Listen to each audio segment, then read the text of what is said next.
my lovelies, my name is LoveTheLikeAK, and I want you to stop what you're doing right now and go subscribe to Pewdiepie. There will be an icon in the top right corner. My dog Kira will move her head in the top right corner of this screen that I want you guys to click on. There will also be a link in the description down below. Go subscribe to him. I'm sure you guys have heard this 10,000 times already, especially since we're a gaming community and PewDiePie is a gamer, but I'm trying to tell the people of YouTube about the need to subscribe to PewDiePie, and I don't think you understand how critical of an issue this is. So if you're like Kira and she is not understanding the severity of the issue, I want to tell you guys why it's so important. It's not just to jump on the train and say, hey, you know, everybody else is subscribing, so we need to subscribe. No, the reason that we need to subscribe is because this is a battle not just between T-Series and PewDiePie, but between YouTube becoming a corporation that is only out for the benefits of big budget multi-million-dollar corporations versus the individual. eBay used to be a place where people could just go on and buy and sell anything that they wanted. People still can. It's used that way. But in recent years, people have been pushing for it to be a lot more of an aggregated retailer like Amazon because it wants to try and compete with that large multi-million-dollar distribution company. And it really didn't work very well. It used to be a place for individual people to sell their individual items, and now it's not like that anymore. And YouTube is trying to do the same thing by going mainstream with large media. And that is an issue because they're losing sight of the people and individual creators who made YouTube what it is. We put the U in YouTube.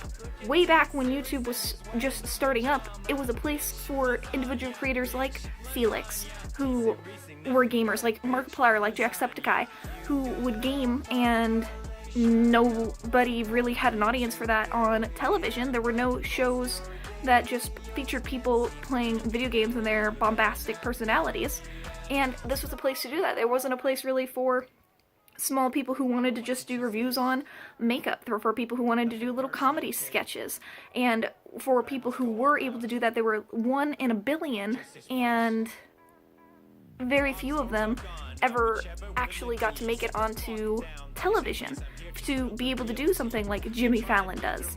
And now YouTube is trying to gather people that are already having great business deals with celebrities like Will Smith and Trevor Noah and Jimmy Kimmel, like I said, when they already have distribution through television networks and movie deals and companies and agents that are helping them get media and press, and they don't need the platform of YouTube in order to grow. This should be a place that focuses on the individual who is trying to make something of themselves. Whether they're a small content creator like myself, or whether they're a medium-sized content creator and they have several hundreds of thousands of subscribers like Jason Paradise does, or whether they are multi-million subscribed channels like Markiplier. They are still ran by individuals. Yes, some of them have help, like Jacksepticeye has an agent that helps them with some deals and things for brands so that they can make more money so that this can be their career. However, it is still completely run by that person. It is not a business from a corporate mindset. It is still an individual running their own personal, individual business as a freelancer on YouTube. And that's what YouTube should be and should stay. So if PewDiePie gets surpassed by T-Series, that's just going to prove that YouTube doesn't care about the individual anymore. They gave T-Series the Ruby play button, which isn't even Ruby. It's like this really weird, clear, dumb-looking play button. And the one that Felix got when he hit 50 million subscribers was personalized. It was his logo, the Brofist. It was actually red for Ruby, and also it was the same kind of colors for YouTube, red.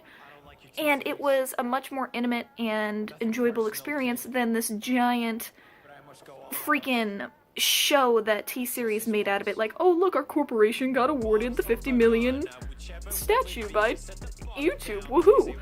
And it's just so starkly contrasted between the intimacy that was found in Felix's 50 million unboxing video of the Ruby play button versus the spectacle that it was made to be out for T-Series. It's just completely different and in a bad way.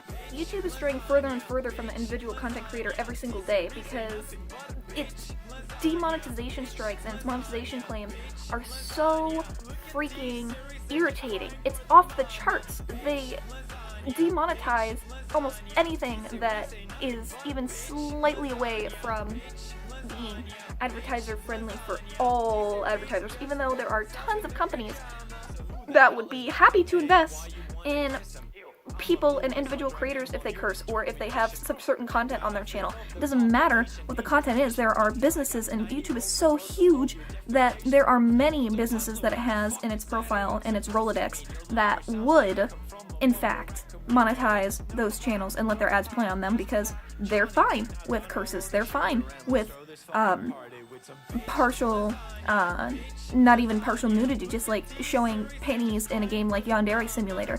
Seeing those, that would be totally fine, because, yeah, that's not for all advertisers, but some advertisers would be okay with that. They don't care. There are advertisers for things like Adult Swim.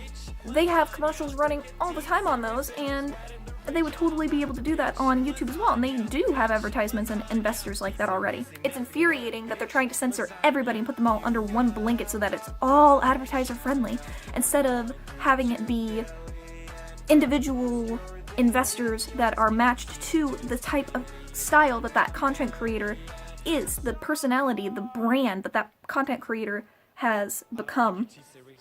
Because that would make much more sense and be much more you-centric as YouTube goes than just saying, oh, everybody needs to act the same way so that we don't even have to try and bother with matching people to their personalities, and we are going to have our content creators be molded around our investors rather than profile our investors and have them fit the type of channel that our YouTubers and content creators are. T-Series represents everything that is wrong with YouTube, and Pewdiepie represents everything that YouTube should be and that needs to be salvaged. And that's why this fight is so important. It's not about the sub gap, it's not about any of that, it's about Pewdiepie reaching 100 million before T-Series reaches 100 million. T-Series will inevitably overpass Pewdiepie. That is the unfortunate, ugly truth of the matter. It's just going to happen. There are more people in India, there are more people who are wanting to subscribe to that kind of content and support corporations over the individual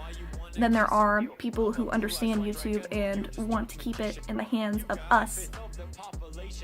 And that's just really sad. But if we can force YouTube to see the 100 million milestone that an individual content creator was able to achieve with the help of hundreds of millions, well, not hundreds of millions, but tens of millions of people gathering around him and bolstering him up to that amazing achievement, then maybe they'll start to rethink some of their stuff. Maybe not, but at least it will be a victory, not just for him, but for you, but for me, but for all content creators on this platform.